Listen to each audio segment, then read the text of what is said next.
Hola amigos, bienvenidos. Ahora presentamos 10 minutos de visión.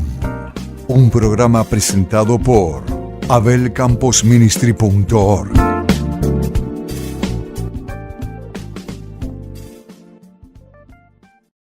Hola amigos, un saludo cordial para todos. El programa de hoy, el reino de los cielos y el reino de Dios.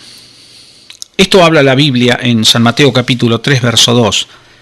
Fueron las palabras y la predicación de Juan el Bautista, que él vino diciendo: arrepentidos porque el reino de los cielos se ha acercado a vosotros. Y luego Jesús, cuando inicia su ministerio, en Mateo 4:17 dice: desde entonces comenzó Jesús a predicar y a decir: arrepentíos porque el reino de los cielos se ha acercado. ¿Cuál es la diferencia entre estas dos palabras? El reino de los cielos es un lugar llamado cielo, donde Dios gobierna e influye en la tierra y el universo entero. Es la morada de Dios o atmósfera donde está su trono, los seres vivientes, los ángeles, los ancianos, etc. Este lugar está rodeado de gloria y poder del Padre y por una luz inaccesible. ¿Y por qué inaccesible? Porque no tenemos acceso a esa luz. Primera de Timoteo, capítulo 6, versículo 16 dice: el único que tiene inmortalidad, que habita en luz inaccesible, a quien ninguno de los hombres ha visto ni puede ver, al cual sea la gloria y el imperio sempiterno. Amén. El reino de los cielos es invisible e impacta al mundo visible a través del reino de Dios. Gobierna el Padre por medio del Rey de Reyes y el Espíritu Santo. El reino de Dios es la atmósfera producida por nuestra relación de obediencia y sumisión a Él. Es imposible manifestar el reino de Dios sin una obediencia, sin una entrega, sin un compromiso. ¿Y cuáles son las cualidades del reino de Dios? Primero, es un reino sobrenatural. La capital del reino está en los cielos. No es una capital terrena ni es una ciudad capital como cualquier otra del mundo entero. El Espíritu Santo opera y actúa a través de nuestra humanidad. El reino de Dios se manifiesta visiblemente, permitiendo la redención de la gente que invoca y cree en Jesucristo. Si leemos, por ejemplo, San Juan 18:36, vemos las palabras del Señor, que dijo: mi reino no es de este mundo. Si mi reino fuera de este mundo, mis servidores pelearían para que yo no fuera entregado a los judíos, pero mi reino no es de aquí. El reino de Dios es la manifestación del reino de los cielos. El reino de Dios se manifiesta a través del poder del Espíritu Santo y es un reino sobrenatural. ¿Por qué es un reino sobrenatural? Porque dice la Biblia que no consiste en palabras, sino que consiste en poder. De manera que cuando hablamos del reino de Dios, hablamos de poder.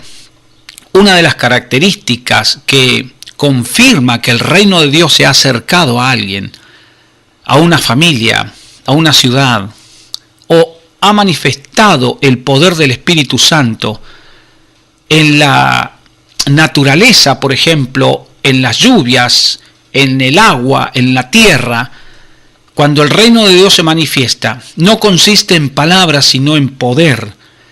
Y ese poder fue dado por el Espíritu Santo, que le ha sido dado a la iglesia. Cuando usted se convierte en un hijo de Dios, actúa directamente el Padre en su nacimiento nuevo. Es el Espíritu Santo que llega a usted, que lo convence, y la redención de Jesucristo se hace instantánea, y el poder de Dios lo hace nacer de nuevo. Esto es absoluta voluntad del Padre. Nadie puede ir al Padre si Cristo no lo permite tampoco. Y cuando hay un nacimiento nuevo, usted recibe el poder del Espíritu Santo, y ese poder es lo que transforma la vida interna. Pero en el reino de Dios no solo hay palabras, de manera que cuando predicamos la palabra de Dios, no estamos predicando solo una letra escrita. estamos predicando una palabra revelada, una palabra experimentada, una palabra de Dios que se hace carne en nosotros los creyentes, que predicamos el Evangelio. Y por supuesto que tiene que haber poder, porque predicar el Evangelio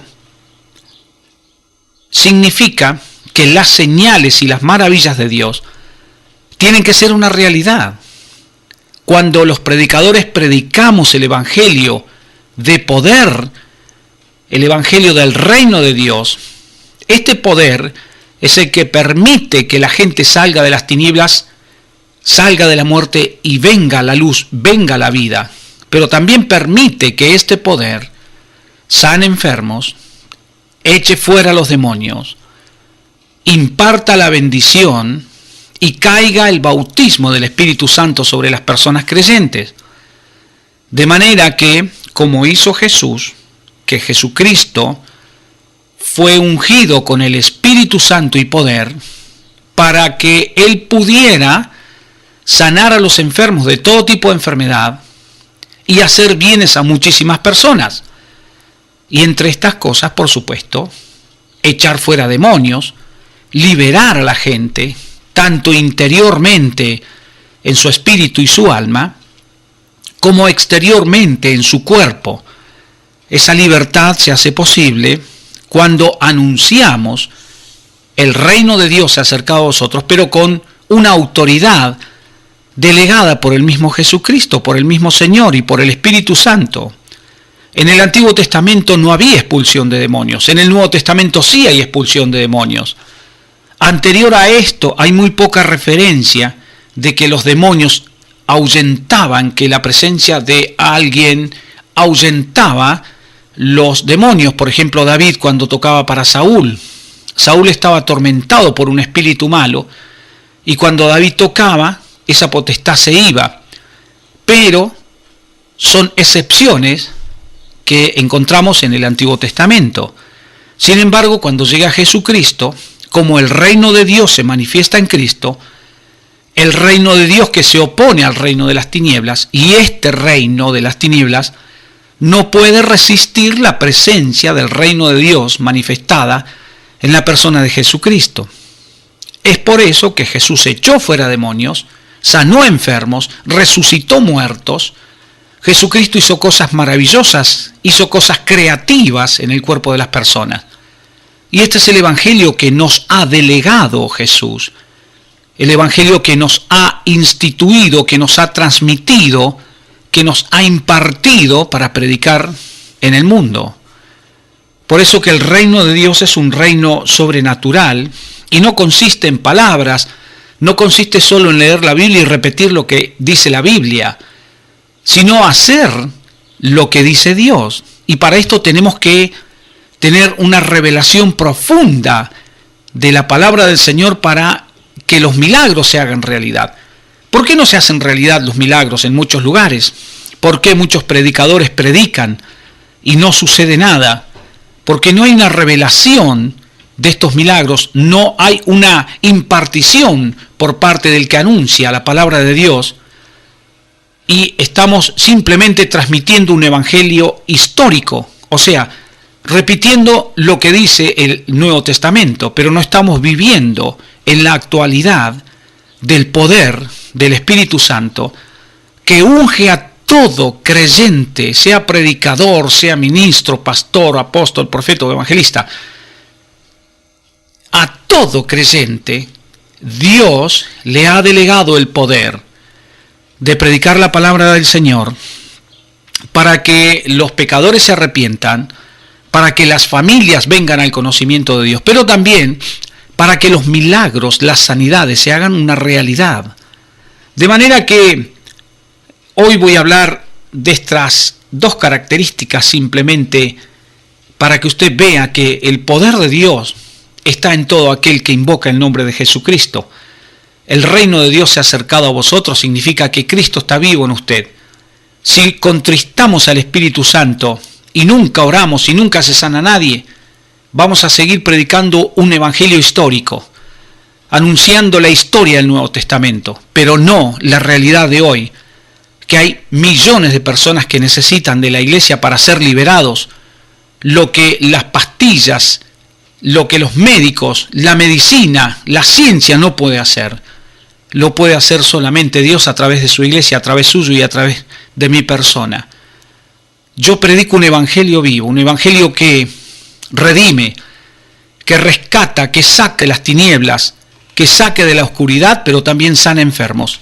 Y además de sanar enfermos, también echa fuera la potestad de las tinieblas. Que Dios le bendiga.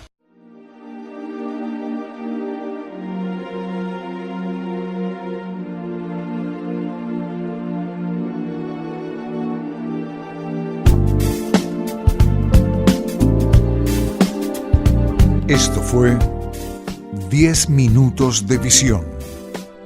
Una presentación de abelcamposministry.org, disponible en nuestro sitio web.